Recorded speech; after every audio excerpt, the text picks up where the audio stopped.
Hello, folks. Welcome back to World War II TV and the first of a double bill today. Later on, we are looking at the Italians in Operation Barbarossa in 1941. But today, or right now, we're going back to 1940 and the Western Front.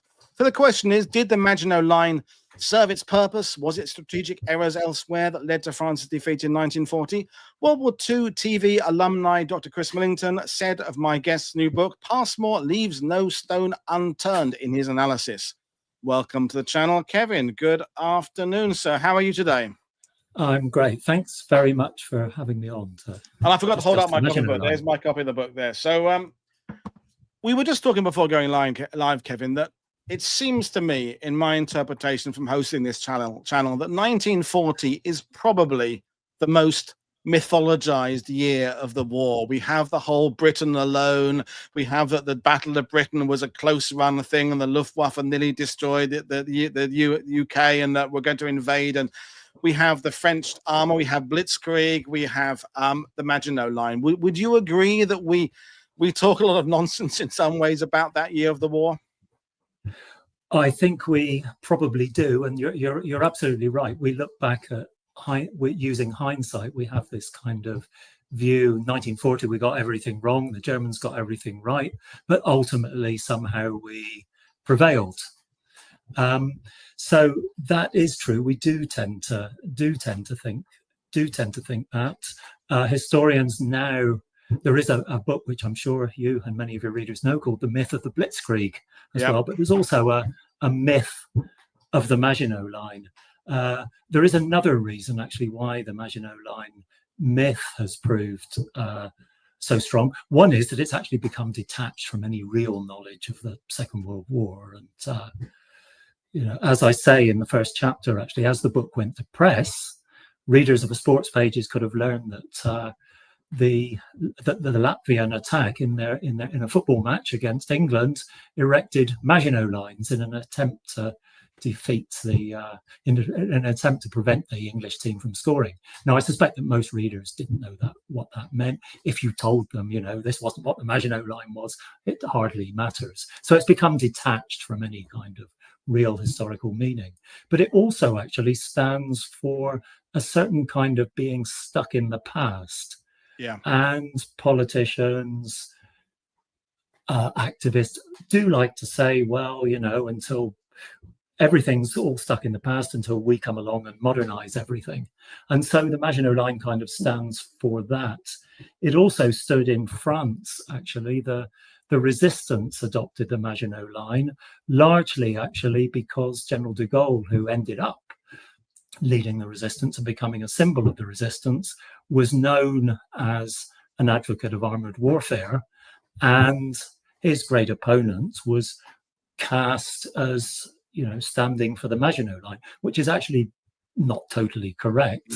But so it became, the Maginot Line became a symbol of everything that modern Gaullist France, the Fifth Republic, compared to the Third Republic of the 1930s. It became identified that everything that France wasn't. And it's also been taken over in other countries, particularly, I would say, actually in the United States, where it regularly figures as a symbol of, well, kind of useless defense against very obvious danger. So for all those reasons, it has become a myth, yes. And we will explore that in the conversation, but it straddles several eras. The official republics of France, but also the historiography aspect as well, is that it comes out of sort of the post-First World War, thinking about how will wars go. Then it evolves through the 1930s when the idea of how wars will be develops and progresses and moves. And then, as you say, how it was then perceived after the war, when various people, no names, no pack drill from various countries, start rewriting the events of the war to paint whoever they want to paint in whatever picture they want to paint them. But we'll have these conversations as we go through. So I'll bring up the PowerPoint. So folks, we're happy to deal with some of your comments and questions today. So the first one, really, I'm going to put to you immediately, Kevin, is what was its purpose, and did its purpose evolve from the moment that someone put pen to paper from the idea for the idea right up to its actual implementation and use in that summer of 1940? Well, The first thing to say really is that the Maginot Line fortification, it wasn't known as the Maginot Line, in fact, until around 1936-37, for reasons you can ask me if you want. But it was not an immediate response to the First World War, actually. Fortification was not regarded as a priority until kind of 1926-27, in the context, actually, of reconciliation with Germany. And even then, there was a lot of controversy about what form it should take. The moment of reconciliation with Germany did not last very long. It really lasted from the conclusion of the Locarno Treaty in 1926 up to the rise of Hitler in 1931-32. So initially, the Maginot Line was conceived very much as a defense of the most vulnerable part of the French border on the Franco-German and Franco-Luxembourg borders. But it always actually left room for maneuver. Yeah. But it was defensive, but it nevertheless, and this was always, the French, when they built the Maginot Line, they always thought a German attack was much more likely in Belgium. That was always the case. And the reports that on which the Maginot Line is based, the reports of 1926, modified in 1927, they say categorically the best troops will be stationed in the north to counter a German move into Belgium. And that was always the belief that would happen. Almost nobody ever dissented from that, in fact. So it was conceived as defensive, to neutralize that part of the frontier, but to leave one part of the frontier neutralized so that Allied armies could move into Belgium. With time, however, the maneuverability part actually became much more important, because that moment of defensiveness and of reconciliation with Germany didn't really last very long. A German revenge seemed more and more likely from 1932-33 onwards. There was also a changing of the guard in the personnel that led the French army. The more defensive Pétain gave way to General Weygand and General Gamelin, who very much saw fortification as something that would facilitate maneuver. So it was a kind of base for maneuver. And in 1940, the Maginot Line was the left wing of the Maginot Line was the hinge for the advance into Belgium, which we all know turned out totally disastrously. And in fact, I should say actually that Maginot Line ended at the small town of Longuyon. If I can just get the right slide up. It ended at the small town of Longuyon, just west of Luxembourg, explicitly so that if the Germans attacked, they would have to enter Belgium and thus guarantee that the Belgians would support the French, but so would the British. Well, thank you for that. That's a great introduction to the purposes of it. And you're talking about as well the inevitable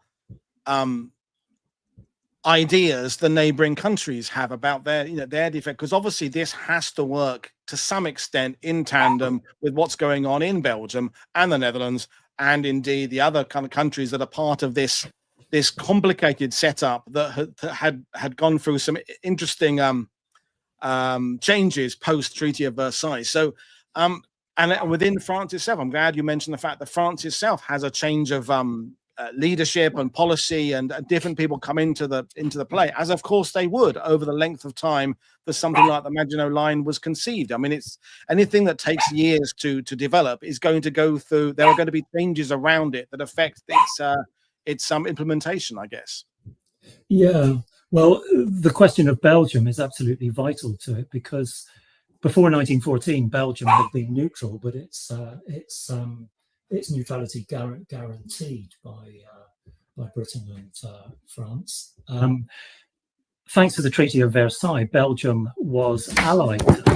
Excuse me, but I'm afraid that my dog has just broken in. Your dog's decided to be naughty. Sort the dog out, then we'll carry They've on. never done that before, but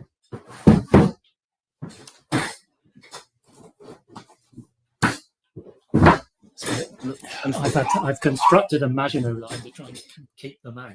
And then the dog has come through Belgium. Yeah, sorry. Yes, Belgium was allied to France actually from the Treaty of Versailles onwards, but a specific military agreement with Belgium was actually quite hard to actually form, partly because Belgian politics, as we know, was divided between the pro-French Walloons and the more neutralist Flemish-speaking population, who were not so keen on this alliance. The French speakers were more in the eastern half of the country, so there were lots of debates about where and how to fortify, who would be affected if the Germans invaded. Would an alliance with France actually encourage the Germans to invade Belgium? Now, in 1935, the Belgians actually decided that they would be neutral, and they, at the same time, devoted a bit more energy to their own fortifications, which you can see, well, rather optimistically drawn as some very strong fortifications in front of Liège, but some lighter fortifications in other places. But the French, from that point on, had no idea what the Belgians were going to do, and that really did always complicate French actions. The French decided. There was some talk when the Belgians decided on neutrality of building much stronger fortifications in the north, but really that was for multiple reasons impossible, and so the French stuck actually with their plan to advance into Belgium. The only debate was how far they would advance. Right. And Gamelin and his predecessor Weygand actually always stood for the most optimistic advance, almost right up, in fact, even if possible, to the German border, at the very least to the Belgian fortifications in front of Liège and on the new Albert Canal. Okay, thank you. I think we will go back to the idea of where the attack came from and which direction, etc., etc. But I want to bring up another one of the eternal discussion points about the Maginot Line is the expense, how much it cost, and there's this sort of accepted idea that that's all France put its money into for a generation. They had no budget left for radios in tanks, no budget for anything else. And your book explores a lot of the budget aspect of it. So what do people think about it, and what is the conventional wisdom, and what's the actual truth? Well, we know roughly how much it cost. Probably in current prices around between 7 and 8 billion euros in 2024 prices. In old francs, it conveniently is about the same, actually, 7 to 8 billion old francs. I'm sure that comparison won't last very long, but at the moment it works quite well. So it did cost that. The French army was very expensive, because they had hundreds of thousands of men under arms at any particular time. So most of the French military budget throughout the entire period went simply on clothing, feeding, and housing the troops, and giving them a rifle and a usually pretty shoddy uniform. So the French were always overstretched in terms of funding in that sense. By 1934, the army had spent very little on new weapons other than the Maginot Line. The Maginot Line, as I said, in total probably cost about 7 to 8 billion, maybe another billion more old francs or euros on field fortifications, light fortifications, concrete blockhouses, etc. Most of that money was spent by 1935. The first program for new weapons was in 1934, and that was the work originally proposed actually under Marshal Pétain when he had a brief period, a largely unsuccessful period as war minister. And his program did provide the first credits, as they call them, for new weapons, things like mortars and gas masks and light machine guns, and those kinds of infantry equipment, basically. But also, actually, for the first funding for the light armored divisions. Now, at the same time, however, the general military budget, because this was a special account, was cut in 1935. So the first serious spending on new weapons came with the left-wing government, known as the Popular Front government of 1936, which was a program for about 16 billion over several years, and that provided money for tanks and motorization, and also additional money actually for aircraft. Now, this doesn't mean to say that translated into actual weapons on the grounds, but as that money was more than tripled actually by 1938. So what fortification actually cost as a total part of French military spending was quite small. And also what also needs to be taken into account is that during the phony war, the war was costing a billion old francs a day. So that really puts the Maginot Line spending into perspective. You know, that's food, wine, and so on.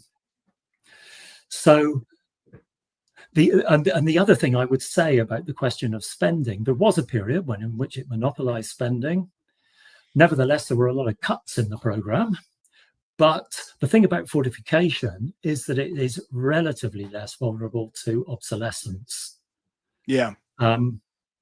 So, you know, even fortifications built in the 16th century played some role in various places in the Second World War, you know, because some shelter or whatever is better than none always. You know, and fortifications are still part of military equipment these days. Obviously, they change. Had the money been spent in 1929 to 30 on tanks and aircraft, they would have been completely obsolescent by 1935, let alone 1939. So I would say also that the Germans faced very similar problems in actually turning military spending into practical weapons. Yeah, no, good point. I want to expand on what you said about fortifications being less vulnerable to changes.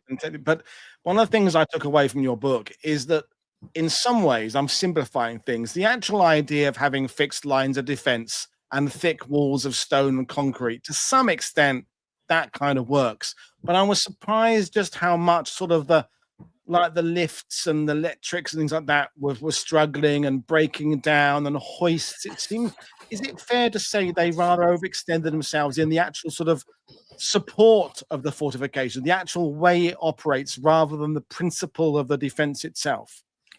Well, I think that I would definitely agree with that. And I do think the fortifications were ultra modern, or at least many of them were. They were ultra modern. I don't know if any of your listeners have been to the Maginot Line, but if you can go to some of them, you can see the turrets and so on. And the machinery is incredibly complicated. You know, they weigh enormous amounts, and they did break down pretty often. And there wasn't the money really to test them as much as they might have liked. And of course, by testing them a lot, you wear them out. And replacing parts was quite slow, because one of the problems the French faced was mass production. The Germans faced similar problems actually. Yeah. But so yes, they did break down quite a lot. And I would say actually that the fortifications were built at a moment of great optimism about technology in the post-war boom which lasted from the later 1920s up to the Great Depression. And it's a moment, actually, across Europe, actually, where people were really thought that technology and modern managerial techniques also actually could really bring a better world and a more efficient world. And there was a lot, telephones, mechanization, electricity, light, and so on. And it was built in a kind of hubristic moment and an overconfidence, actually, in what this technology can do. And in the battle, quite a lot of it did break down, actually, in ways that had enormously bad consequences for the defenders. So yes, it was. I would also add that this is one of my contributions, and that not only is this confidence in machinery and mechanization, but there was a overconfidence in how much you could control the landscape and natural forces. So yes, I mean, there is an argument, actually, that, I mean, I don't know what I think about this. I don't have the expertise, really, and it takes us into the realm of speculation. Some of your listeners might have a better idea than me, but the kind of network of much smaller but lighter fortifications, but much more numerous fortifications in the German Siegfried Line or Westfall, whatever you want to call it, might have been more effective. Yeah, I mean, I'm thinking of things like, Dragon's Teeth and things like that, which in many ways are at the low end of tech, but in some ways they serve their purpose very well. On the we did some series of shows about the Siegfried Line last year, and it's that. But that in many ways, this is symbolizing the whole struggle of World War II. Is that ultimately, I'm being very simplistic there, is that simple to maintain stuff came out winning the battle than the more complicated, needs more mechanical assistance kind of stuff. The Tiger tank, Sherman tank analogy that comes up all the time. But you hit on something that I want to kind of expand on, is that the problem with the Maginot Line or fixed defenses is that you can't really put them to the test until they actually come under attack. Whereas I don't know. A fire defense system that's going out and putting out fires all the time will, to some extent, iron out its problems over the course of weeks and months and years. But there's only a certain amount of theory you can do. And until actually German armor divisions and infantry divisions and bombardments come out of the sky, until that moment comes, you can't really know how it's going to hold up. Is that in some ways therefore an inherent failing of a fixed defense? An Atlantic Wall, I'm thinking about that exactly right now. Well, I think you're right. I mean, I didn't put it. That's a really good way of putting it, actually, and I kind of wish I'd put it that way myself in the book. But that is a good way of putting it. And technology obviously wasn't irrelevant. In the air, particularly, technological advances in aircraft could quickly turn the tide of a battle, like the Mustang, for example. And the Russian T-34 tanks turned the tide, but then the Germans, in response, opt for tanks which were probably technologically too advanced and untested. The Panthers, which broke down famously. So yes, the technology, and it is true. I think you're absolutely right. I haven't really got a lot to add to that, actually. That you can test tanks to some extent if you can afford enough of them. In 1935, they didn't have enough to test them. I think I say in the book somewhere that they only had about 35 modern tanks. But later on, they certainly could test them. But they did find even then that the B1 Bis tanks, the baby Bis tanks that were, in some respects, the best of the tanks, they were very prone to breaking down, but they were produced very slowly, like Tiger tanks.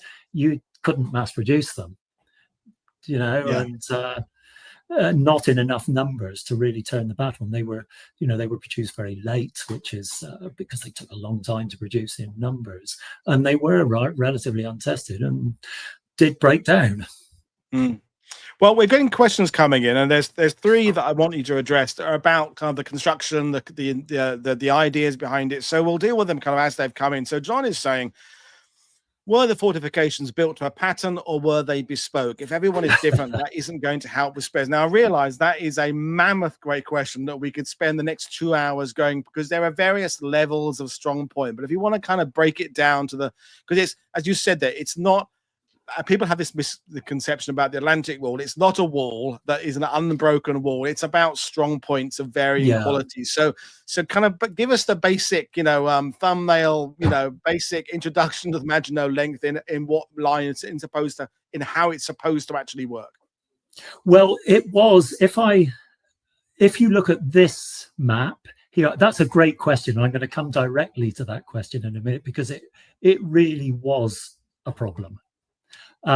If you look at the map that's on there now, just to the south of Luxembourg, you see the Metz fortifications, the fortified region of Metz. Yeah. Further over, the thicker part of the line, with a little gap, I don't know if you can see that, is the fortification, the fortified region of the Lauter. That really is the Maginot Line proper. And even between it, there is a gap, the Saar gap. Now, those fortifications were what's really the Maginot Line proper, plus a little extension which you can see to the west, which is at Montmédy. Now, those were the fortifications that were built in this moment of great modernist optimism, if you like. Now, they were built at a time when there was great confidence in standardization, mass production, the management system that's used in factories at the time, taylorization, time and motion studies, those kinds of things, except that it didn't really exist in the factories, but they were built in theory to a pattern, and they were designed in a kind of standard way so that they would be interchangeable parts. And the fortifications were actually originally built by according to the organization that designed them, basically called the CORF, the CORF. I won't give you the French, but they sent a catalogue, and the local people who were responsible for building individual forts took them from that. But what actually happened in practice was that the individual fortifications became, if I can go on to slide 9, I think it is. If you look at that slide there, the original plans were for individual forts, because it's a series of individual huge forts, mostly underground. Perhaps I should have said that, with only casements that fire to the flanks, great big artillery casements with exposed facades which fire to the flanks, plus turrets which fire to the front often and all around, which rise up and sink back to the ground. The original idea on this standardized pattern was that they would be a single block of concrete like that, with an entrance which would be about half a mile to the rear, and you can see that's in the dotted lines there. Yep. But what actually happened in the process of construction is that the engineers who actually built them on a completely different model, and we're not absolutely sure actually how, or I am not, after studying all the documentation, exactly how that came to pass. I offer some explanations, but what the actual forts was a set of, you would go in at an entrance. If I can just move back to I think I've got an entrance. Going into an entrance, that's known as the munitions entrance, but it's actually where the men went in as well. And you can see there a railway line which comes through a valley, and it would go down under the hill, under the ground, and you go through a system of tunnels. And you go through a system of tunnels, and they're the dark black lines on the right-hand one, and you would come to shafts with lifts, which would take you up to so-called combat blocks at the surface. And so what they really consisted of was a series of combat blocks hidden in the terrain, which were separated by tunnels. So you could see very little above ground, and that became decentralized, and in the course of it, much less standardized. Now, what then happened also was that these kinds of fortifications by 1934-35, large fortifications altogether, had gone out of fashion. for various reasons, partly expense because war was near and they would take a long time to build, but there'd been a lot of opposition to building them anyway. And they moved instead to building field fortifications. Now that obviously consists of trenches, but they would be built on constructed on mobilization. But it also consists of a lot of anti-tank rails, sometimes anti-tank ditches, but they were usually built on mobilization as well, but also quite a lot of covering blockhouses. Now they were not responsible. They were not the responsibility of this centralized organization, the Korps, which built the large factories, but by local commanders, the corps commanders who commanded each section of the frontier. Now they designed them themselves. They often were pretty hostile to the engineers and artillery who controlled the construction of the large fortifications, the so-called gros ouvrage, or gros ouvrage. They built them to their own pattern, and they said, you've got to take account of the terrain. But the result was that they were all different, and no one blockhouse resembled another. And what they discovered as time went on, these were built more. The first tranche of them were really built from 1935, 36, 37, and then a lot more during the Phoney War. Yeah. But they found that they were all different. The embrasure protections, the embrasures would fit some models, say, of a 25mm anti-tank gun, but not others. That the armoured embrasure protections could not be mass produced because there were so many different varieties, and French industry had problems with mass production anyway. So absolutely. Now the generals knew, even Pétain knew that this was a problem. He was still active militarily in the late 1920s, but even he realized that this was a problem, and they tried to get the engineers to impose standard model blockhouses with standard protection, standard armored doors and embrasure protection. But the local commanders had to be willing to use them, and industry had to be capable of producing them.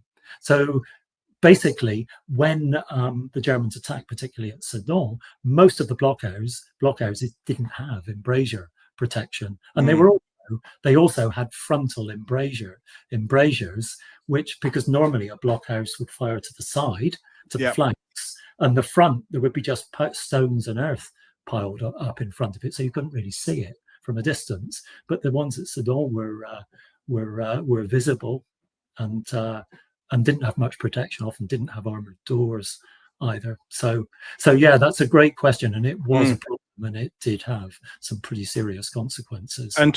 And to expand on that question, while you've got that slide up, Robbie's saying, because you said you're not quite sure why they didn't follow the kind of the prescribed intention, were they built in practice cheaper or more expensive? If they were made more cheaply, what happened to the original budget? And if they were more expensive, why wasn't someone kind of curbing the expense? Or is it more about, as you say, the kind of the whims of individual commanders? And of course, the other thing is the lay of the terrain as well, in that, from an Atlantic Wall perspective, you can't fit the same kind of bunker on cliffs as you can on a gentle slope. So there's lots of parameters that have to come into place. But were they generally built cheaper or more expensive in practice, or was that too loose a question? I think that the original budget was astronomical, and they could never have built. Nobody ever calculated what it really might have built if they built, because they didn't build a lot of the ouvrages were never built. Yeah. In the right-hand type that you can see there, the so-called ouvrage palmé, which actually literally means webbed work, as in a duck's foot. They often didn't build individual blocks, for example, which allowed you to cut the costs. Originally, the centralized one that you see on the left there was favoured because it was considered to be cheaper, because it was a single block of concrete, or nearly a single block of concrete. But in practice, I suspect that ultimately the ouvrage palmé actually allowed the cuts, because you could simply not construct individual blocks. The biggest fort of all, the Hackenberg, I think had, I think, about 7 or 8 blocks were never built. So you could just cut them out, and then you could build new ones if you wanted to, that weren't originally planned for. So, so the question really is that people quickly realized that it was absolutely impossible to build what they originally wanted. And the army was quickly, nobody believed that it was sensible to spend all that money, and they needed to spend money on other things too. It seems to me, in listening to you, Kevin, that we have some of certain things like aviation. We have these sorts of I don't know, like General Gordon type of people like Trenchard in the Royal Air Force, or armored who are Tsar-like in they're taking over a patrol project and keeping it to one person's vision, because clearly there are a lot of people invested in this, literally and figuratively. And there's a comment came in from Mega Rebel about it's all the legacy of Vauban. And living in France, I always go and look at a Vauban fort when I can. So there's part of it that's absolutely looking backwards towards these to these incredible defensive visions that to some extent worked and did serve their purpose right up till the First World War. Then you have other people who are looking forward. They're looking at these complicated machine guns and turrets that go up and down and elevators, things like that. So it's paradoxically looking backwards and forwards, and also trying to keep up with what's going on right at the moment with, and as you say, the 1930s was when technology was a buzzword. I've got Boys' Own magazines, Meccano magazines from like 1935, where it's all about tech, and we will have these things that do this. They're saying it's so there's a lot of competing ideas and visions with this, which clearly complicates it.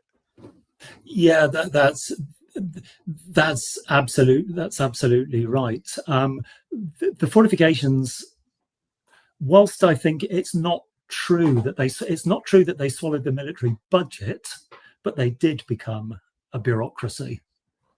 They became a bureaucracy, and initially the organization, the committee or commission that built it, the Corf, jealously guarded its control over it, not totally successfully, because it was largely actually against the ouvrage palmé that we see there. It was younger engineers probably who were responsible for it.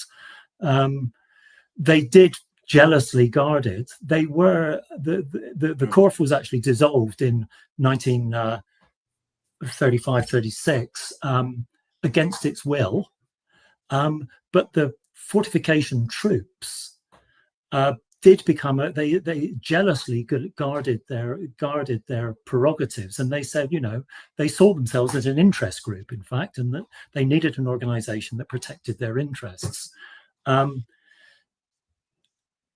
there were attempts just before the war. General Prételat, who was the commander ultimately of the Second Army Group that commanded the Maginot Line zone, he hatched a plan to basically convert the specialized fortification regiments into normal campaign units that would be maneuverable and able to be transferred away from the Maginot Line, and also to put the fortifications under the command of field units, so that defensiveness would not kind of stymie any kind of plans he might have for counterattack and maneuver.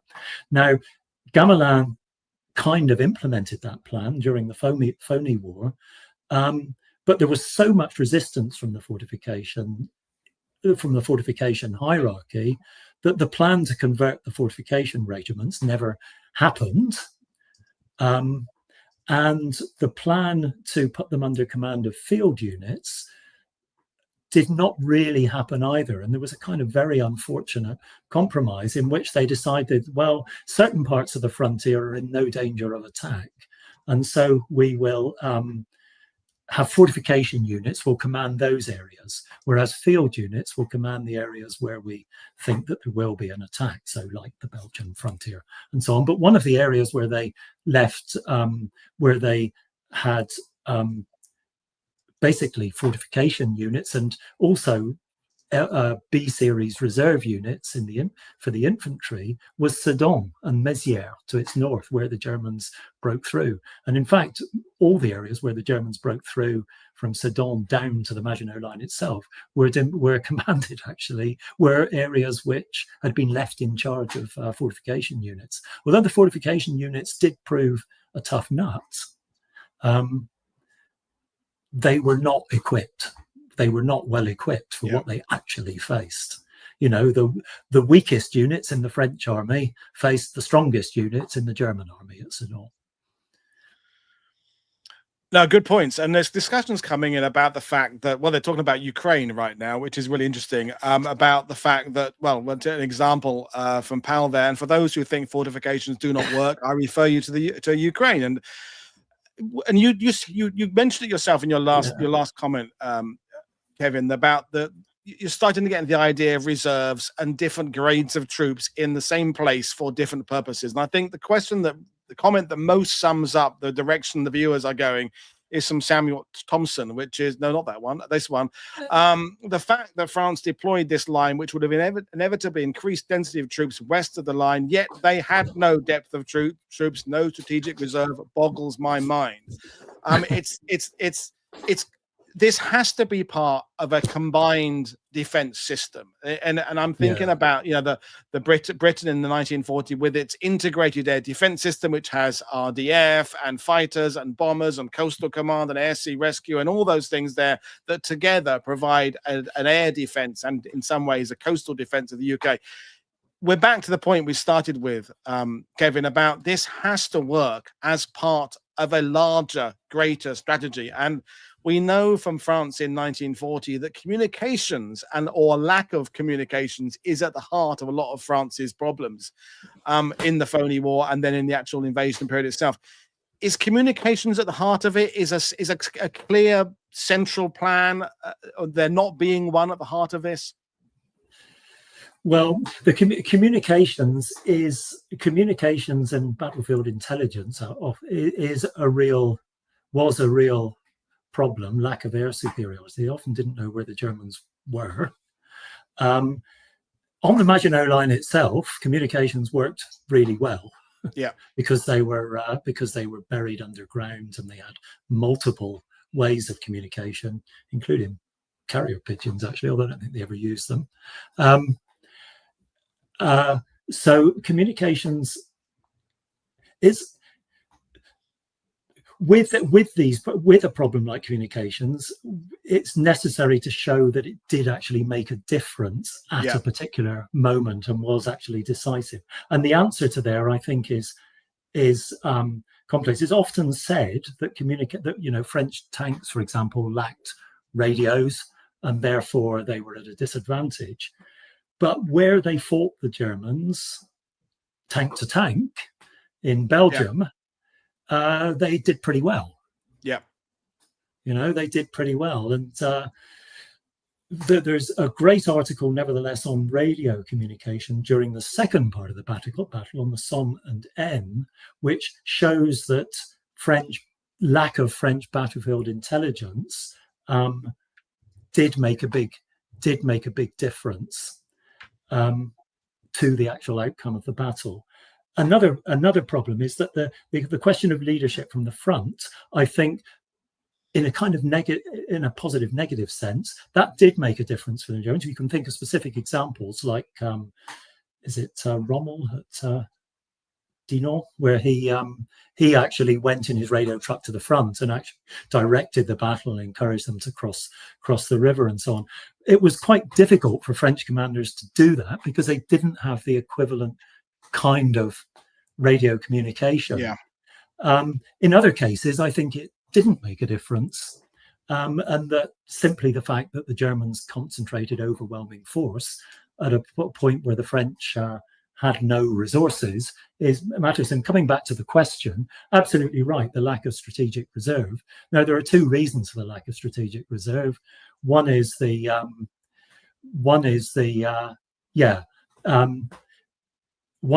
fact that the Seventh Army went into the Netherlands. They certainly didn't sit behind the Maginot Line.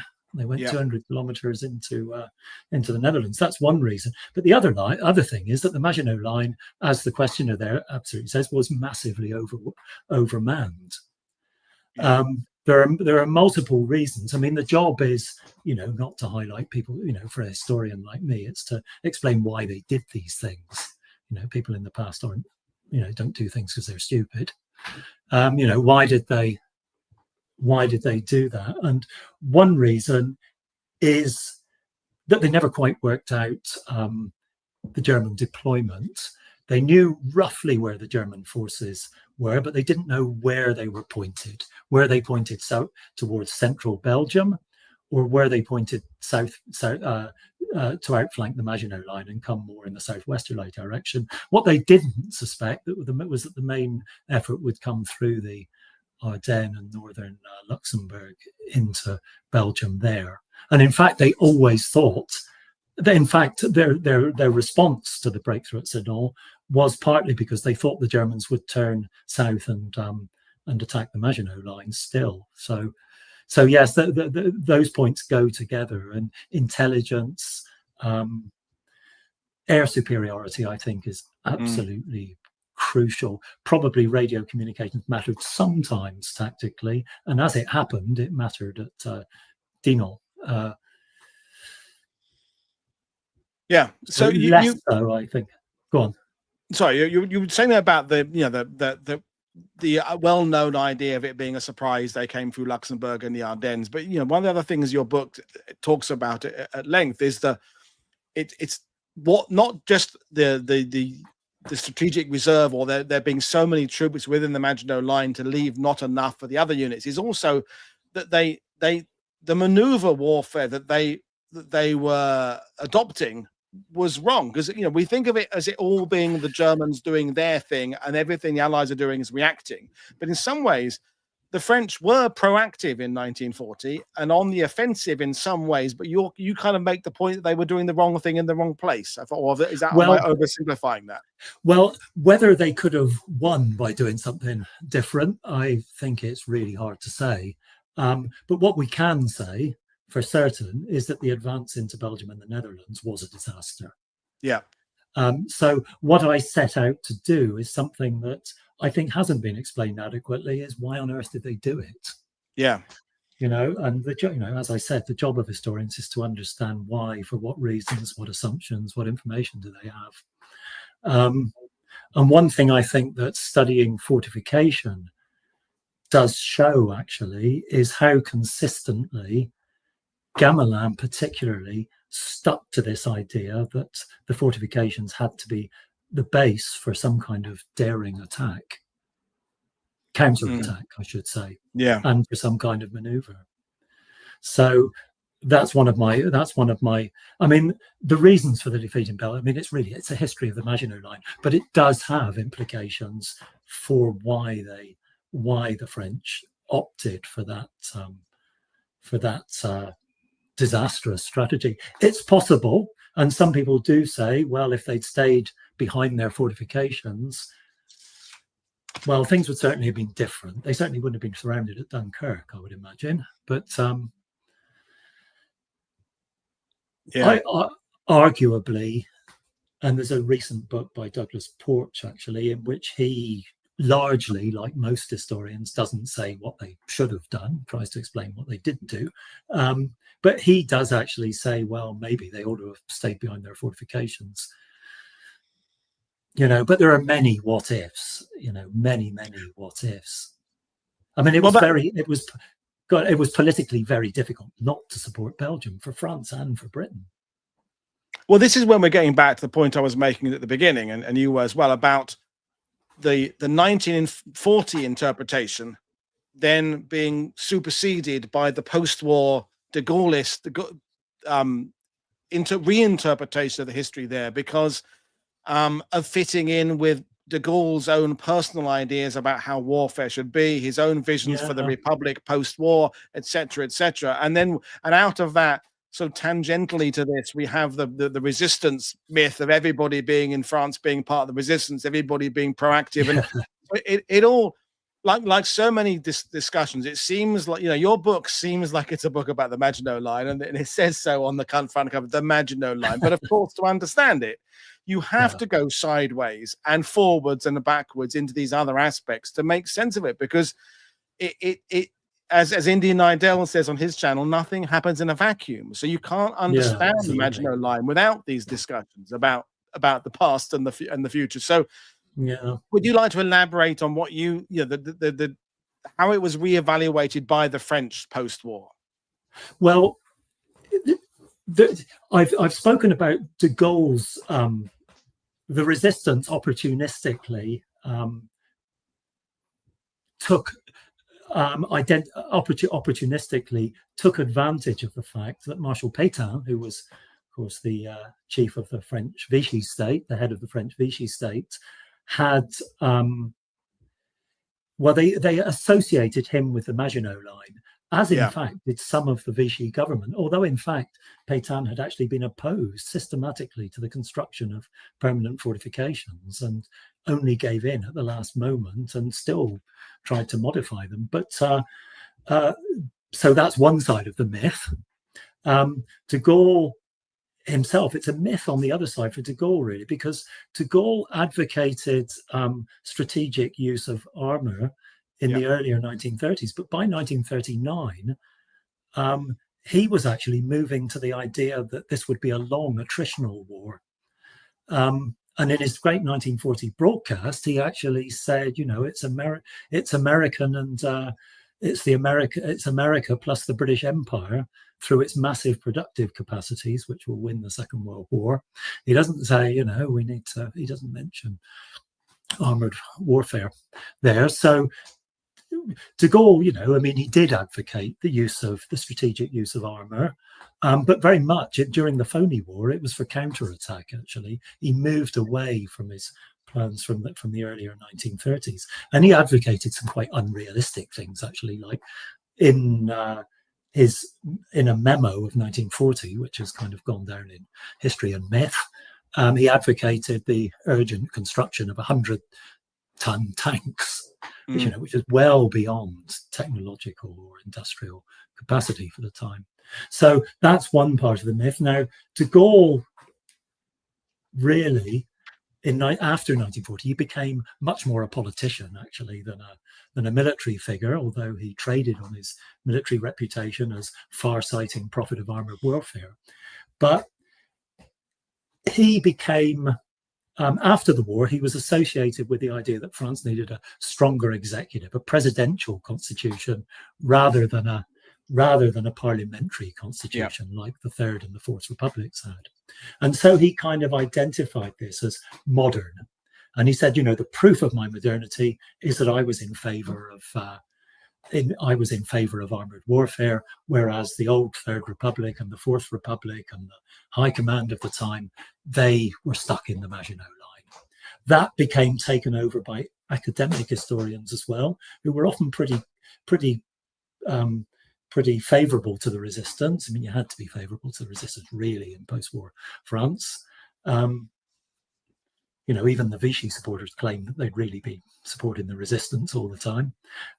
But the great social historian Marc Bloch, if you read about him, he was a world famous social historian, but he joined the resistance and he was killed by the Germans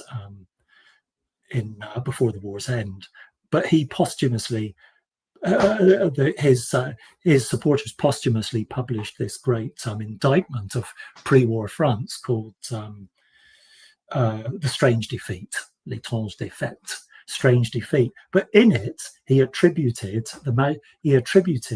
the defeat to what he called the decadence of France, which he said, France was stuck in the past. It was backward. It was intellectually backward. People were selfish. And he mentions the Maginot Line as a symbol of that backwardness.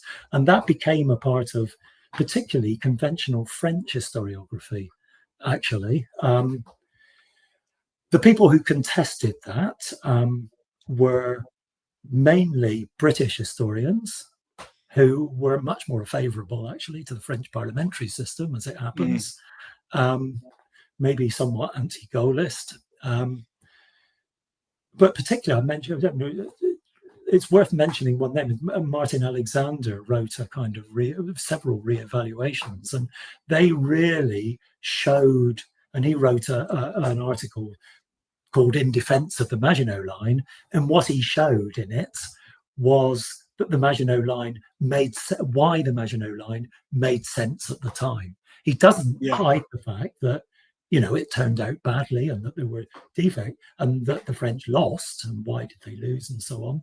But he says that in the context, in the social context, it was a sensible thing to do. And in fact, the historical record shows that de Gaulle thought the Maginot Line was a good thing. Yeah.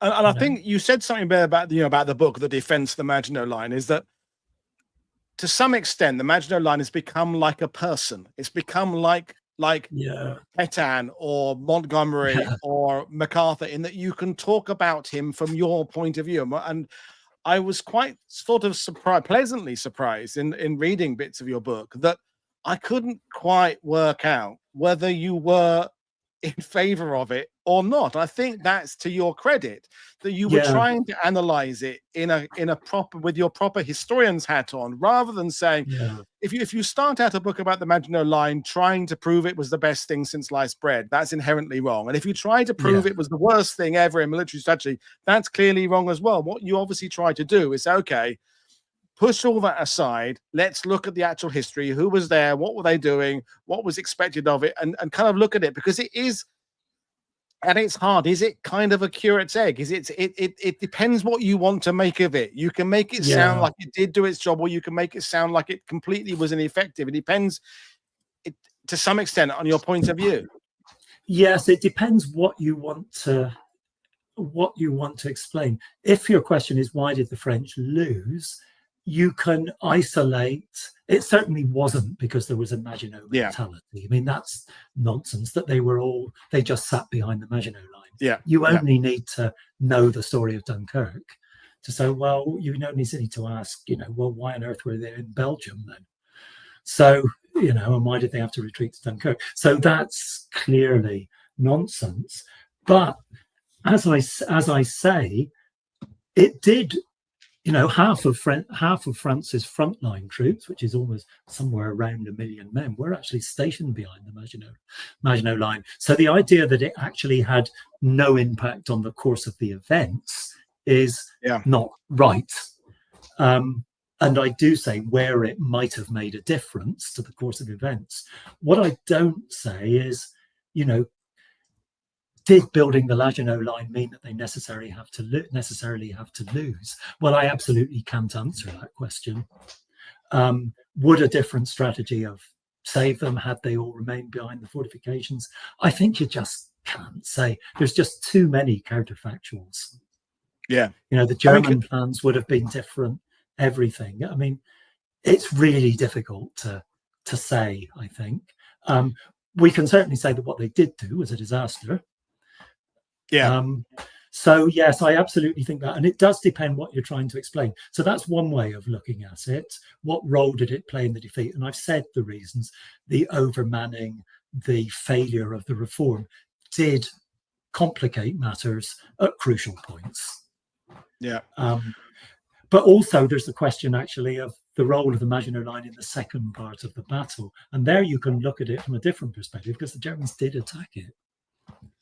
So there we come up against another myth, which is probably less well known in this country, because some of your listeners might have read the works of Roger Bruges, who was an ex-soldier and journalist who wrote this series of, they're great books actually about the Maginot Line.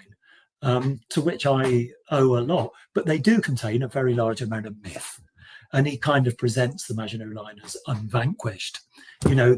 He presents this idea that really the Maginot Line was they were the first resistors, because everybody wants to be part of the resistance in post-war France. He wrote these in the 70s and 80s. And, and there's 8 volumes of them. Um, Wow. and they're hefty volumes as well. But and he presented them as the first resistors. He says it was unvanquished. There's a kind of myth that only one fort fell to infantry assault, but it's not totally true, I think, because quite a lot of smaller forts did fall. But Roger Bru, he was responsible for this other myth, which I look at it, was it unvanquished? And I look at, well, some of it fell and some of it didn't. Some of it resisted, some of it didn't. And so in the book, I try to explain why some did and why some didn't. Roger Bruges' arguments are taken up. If any of your listeners have ever been to the Maginot Line and had a guided tour, Roger Bruges provides basically the text for what they say. Right. So, which brings us back to this notion that it can be anything you want it to be, depending on what what argument you're trying to make. Well, as we begin to look towards the end of this, are there any more images or things you wanted to particularly get across about the Maginot Line that we haven't done already? I mean, as I expected, the conversation's gone in different directions because that's what happens with the Maginot Line. But anything you particularly want to get across that was a myth that you debunked or something like that? Well, one thing I just would like to add, because one thing I just would like to add is that I've written quite a lot in the book about the kind of Maginot Line within the social history of the army, actually, because the Maginot Line is it's like a kind of factory. It's built on the principles of a factory, with managers, a hierarchical management system, and time and motion studies. Basically, the worker soldiers carry out some kind of automated tasks as part of the so if I just show, there's a kind of image which shows, it's image 10 in fact, which shows this quite nicely there, where you can see, in the background you can see a soldier who's kind of literally part of the machine, and an officer there telling a soldier, giving a soldier orders. It's very much a hierarchical system. And what I argue actually is that this was a response to various things that had happened during and after the First World War.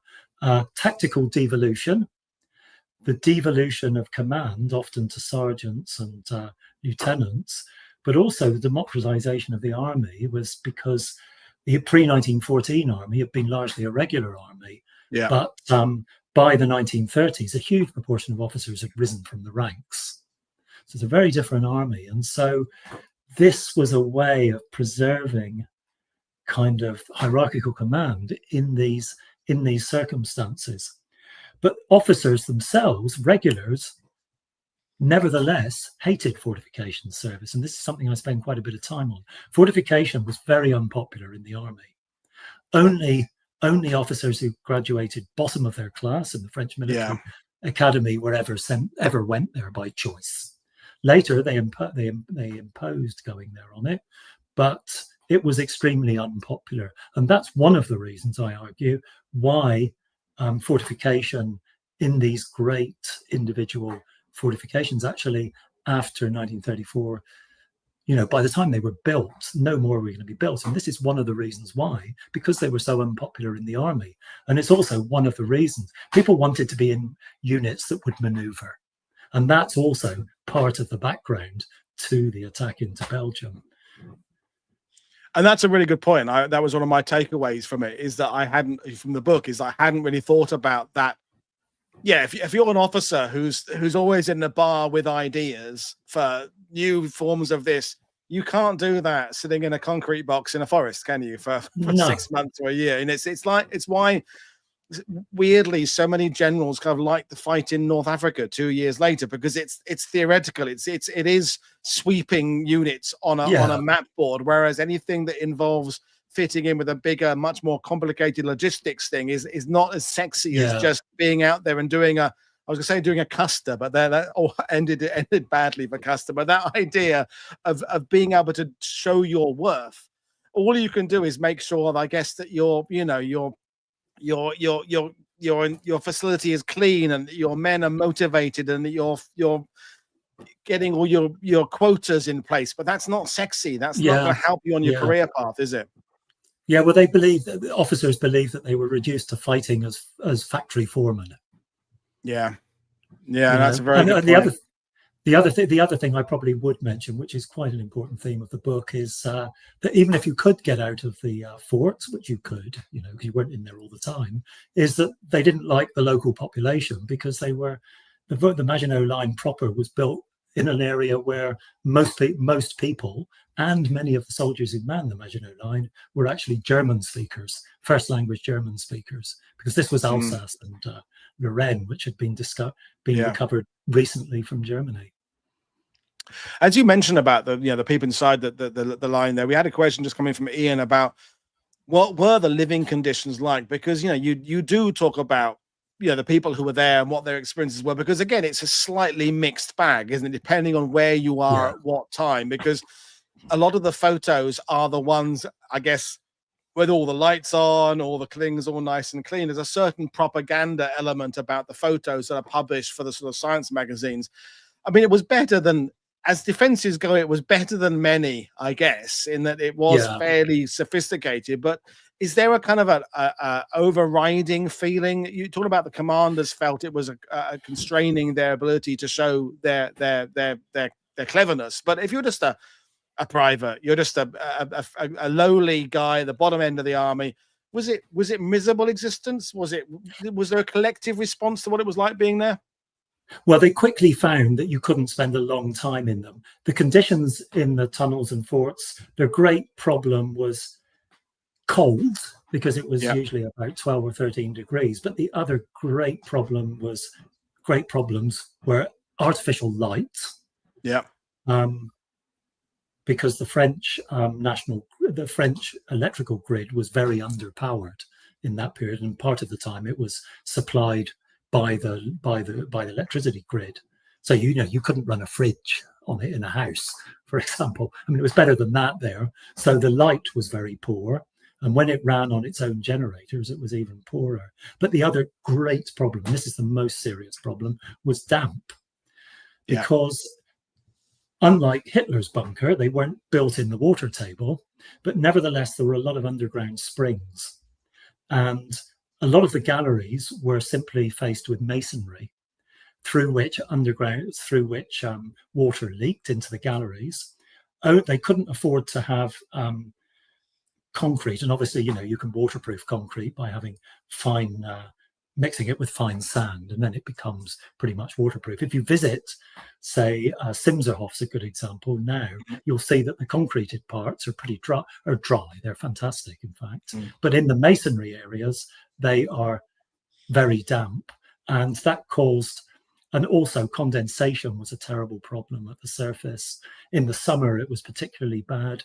People had to stay in them for months at a time during the Phoney War, and it produced all sorts of psychological problems, and a condition which the troops called concretitis, bétonite in French. So it was pretty awful, and it's one of the reasons actually why morale became so poor. People who were in bunkers and the advanced posts were in even worse conditions. Well, thanks for that. My last question, I think, is going to be,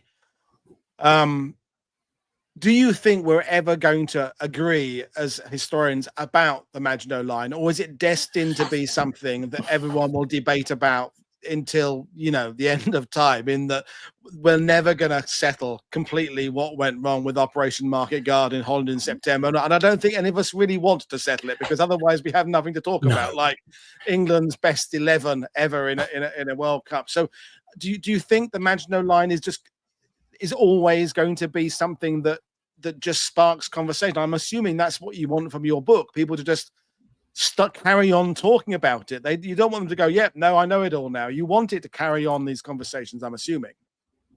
Well, I'll give you two answers on that. One is that I ask every French person who ever asks me what I do if they've heard of the Maginot Line, and 95% of them haven't. So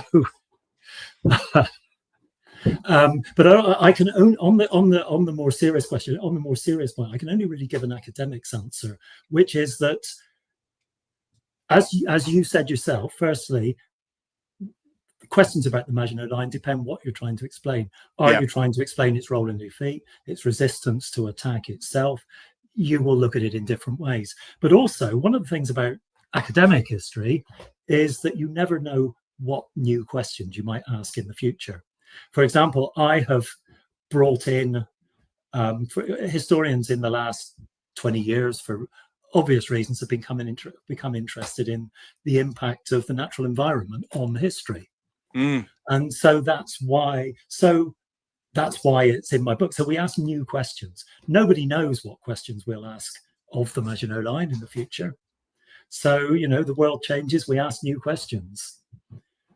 That's a really good response. Yeah, no, I mean, I think, this is where we'll probably end it, but it is one of those subjects that when it comes up, it can go in any direction you want it to, because people use it, as we said, for whatever kind of purpose or whatever drum they want to beat. You can use elements of its construction, its budget, its use. As you say, you can't even definitively answer whether it was unbreached or not, because it kind of some of it was. Some of it was, some of it wasn't. Yeah, that's that in principle, and we're back to the idea of do fixed defenses work, and the answer is yes sometimes, and no sometimes. That's basically it. I mean, absolutely, yes. And I think that's one of the major messages, is that you can't rule any tactic or strategy out simply definitively, which is what a lot of the discussion of the Maginot Line has often done. And there's a kind of background, weren't they stupid in the past? Yeah, and I think as we've discussed already, it has to be part of an overall strategy that involves both attack and defense. The idea of putting all your eggs into one basket and expecting one thing to work either offensively or defensively is, well, history says that's not going to work. History says you've got to allow for other things to happen, and as the old adage goes, the enemy will always have a say. There'll be that thing that happens that you can't predict, and I think maybe that's probably what it sort of sets itself as an example of, is that whatever you're planning to do, don't just put everything into one thing. Or if you are, make sure you've allowed for all the permutations and variations that could come your direction, I suppose. But in terms of the book, you said the sidebar lit up when you said most French people you speak to haven't heard of it. I mean, the French people I speak to, they're all World War II historians and tour guides and stuff. So of course I've got a slightly non-normal group of people that I'm in contact with. But I think, from my experience, I think French people kind of roll their eyes a bit, because they assume that me as a Brit will impose on them and tell them what was wrong about it or what was right about it, and they won't kind of get a chance to say, but hang on. And I think that's more what my reaction would be, is that they think that we've got a preconceived notion of it. But anyway, I will hold up my copy of the book there, folks. So as you know, the links to purchasing it are in the description below, or you can find it at your favorite bookstore or bookshop or wherever you get your books. It's been fantastic talking to you, Kevin, and I like the fact that I'm more confused about the Maginot Line at the end of this conversation than I was before I went into it, because that's ultimately what it is. It is a complicated thing, and I think that's good. It's a healthy thing to have these discussions. So brilliant. I've enjoyed talking to you. So I'll say, folks, I'm back in a few hours' time. We're talking about Italians in Operation Barbarossa. Looking forward to that. But in the meantime, I will thank you all for your questions and comments, and you'll be leaving me lots of things to think about later on. So thank you, Kevin. Thank you, viewers. See you all again later. Bye.